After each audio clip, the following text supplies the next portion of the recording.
I used to fully trust my wife, but over the past couple of weeks, things have changed so much that I now find myself doubting her in ways I never thought I would. We met when I was 19, and we fell for each other pretty quickly. At that time, she already had a baby, only 4 months old, from a previous relationship. The father wasn't around and hasn't been since. I've always wanted to be a dad, but because I carry a genetic disorder that I don't want to pass on, adoption was always the plan for me. So, stepping into this role with her and her child felt natural, even fulfilling. From then on, we lived like any other family, day in and day out. We got married last year. She was never particularly close to most of her relatives, but there were two cousins she had always been friendly with. I got along with them too, and I actually enjoyed being around them. They seemed easygoing compared to the rest of her more uptight family. One of these cousins, let's call him Max, had once, when they were kids, she was 12, he was 13, tried to kiss her. She told me this years ago and said she ran away from him. When I asked if she ever told anyone else, she explained she just chalked it up to him being a dumb kid. We would see him at Christmas gatherings, and honestly, he always seemed like a decent, down-to-earth guy. Compared to the other family members, I actually liked him. More recently, she and Max reconnected. They ended up going to a couple of family events together. Since we only have one car, and I needed it for work, he gave her rides to these gatherings. That didn't raise any alarm bells for me. After all, they're cousins, and there was nothing suspicious about it. Her behavior at home didn't really change much either. Nothing about her was off in an obvious way.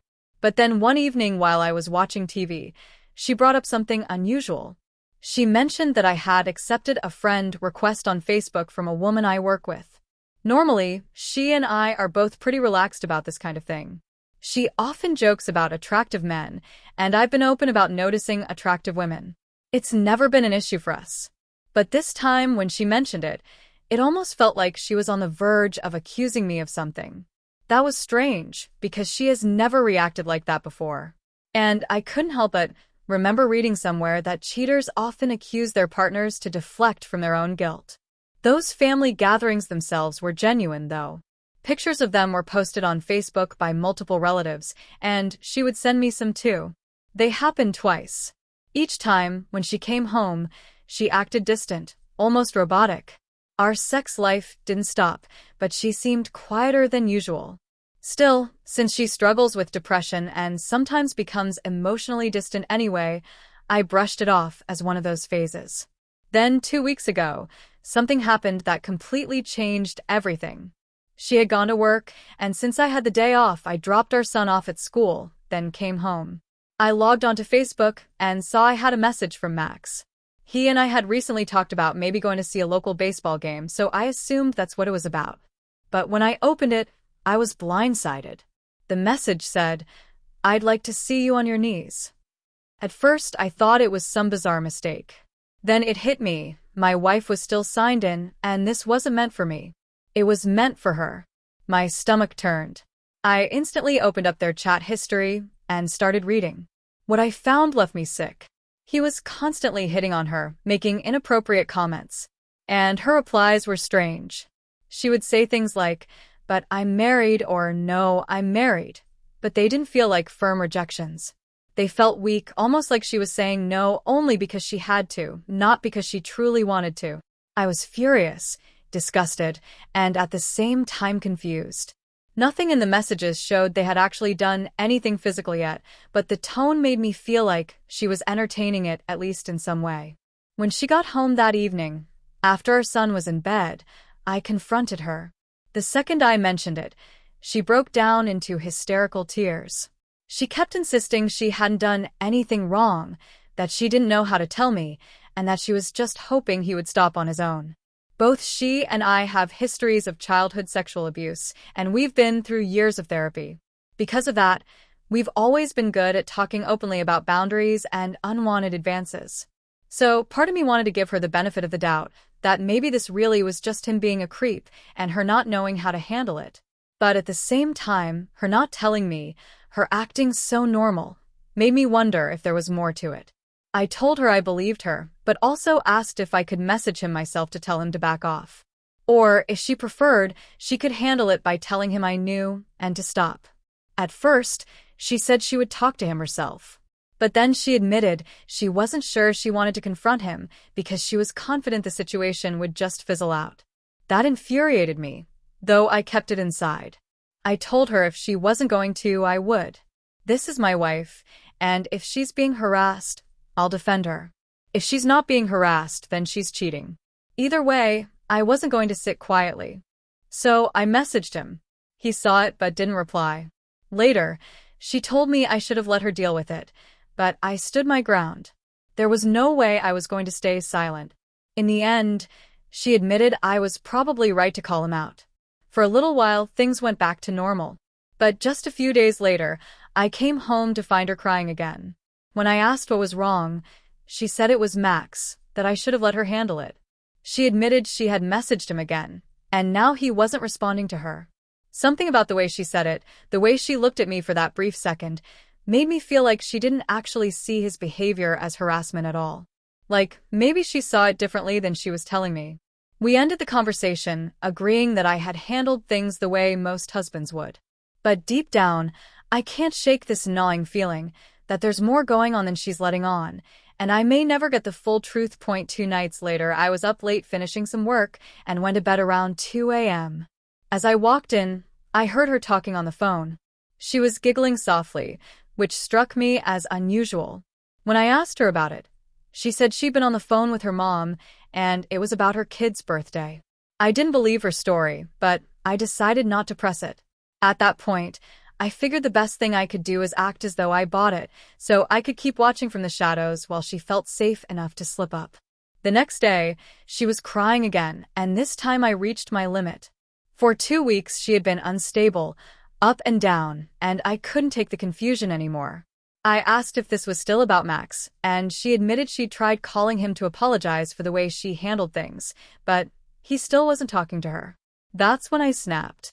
I told her outright that either he was abusing her or she was cheating on me, and I had caught them together on the couch. I wanted to believe she was innocent, but I wasn't stupid. At this point, I felt like I was sitting on a detonator, just waiting for the truth to blow everything apart. By then, I'd made up my mind. If what my gut was telling me turned out to be real, I'd unleash hell on both of them without hesitation. I couldn't think of anything else.